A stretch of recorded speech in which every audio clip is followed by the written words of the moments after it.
দর্শকান যারা উপস্থিত হয়েছেন, আবারও সকলকে অসংখ্য ধন্যবাদ আমাদের এই বিচার গান শোনার জন্য। আপনারা যে এখনো বসে আছেন, আজকের পালা গুরু এবং শিষ্য। আমার সাথী শিল্পী যিনি বাংলার সুনামধন্য গায়ক রুবেল সরকার, ওনাকে দেওয়া হয়েছে গুরুর ভূমিকা, আমাকে দেওয়া হয়েছে শিষ্যের ভূমিকা। আমি চেষ্টা করব সেই শিষ্যের পালা থেকে কিছু গান এবং কিছু কথা তুলে ধরার জন্য।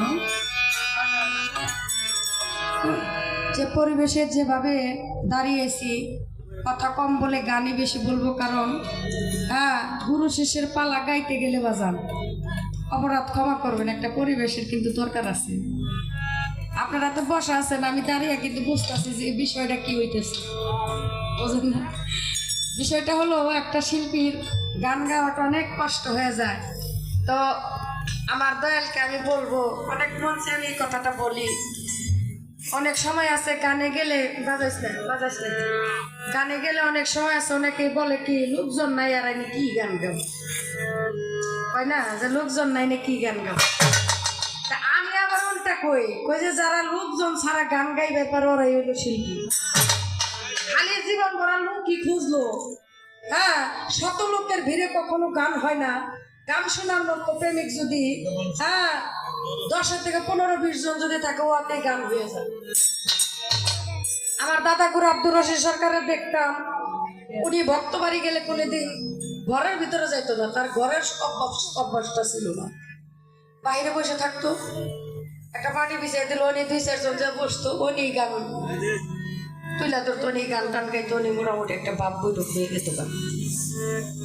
বিষয়টা হলো কেন এই কথাটা বললাম, এই গুরু শিষ্যের পালাটা গুরু ধরা লোক ছাড়া ওদের কাছে এত ভালো লাগে না। কেন লাগে না? অনেকে আইসা কয় যে ভাবছিলাম যে না জানি কি পালা দিব, এত বড় দরবার যা দিয়ে পালা দিয়ে বসে গুরু শিষ্য। একটা মানুষ যদি গুরুর মর্ম আর গুরুর বেদনা, গুরু কি জিনিস, এই বিষয়টা যদি একটা মানুষ যদি বুঝে, আর একটা মানুষ যদি ভালোবাসে, আমার পরাণ বাজার, একটা মানুষ ভালোবাসে যদি একটা মানুষের কাছে একটা জীবনের ভাগটাই যদি দিয়ে দেয়, ওই ভালোবাসার বস্তু এমন একটা জিনিস, ভালোবাসার মানুষ এক পাল্লাই দিলে সারা পৃথিবীটা এক পাল্লাই দিলে কিন্তু ভালোবাসার মানুষের পালাটাই ঝুঁকাবো। কথা ভুল বললাম বাজার?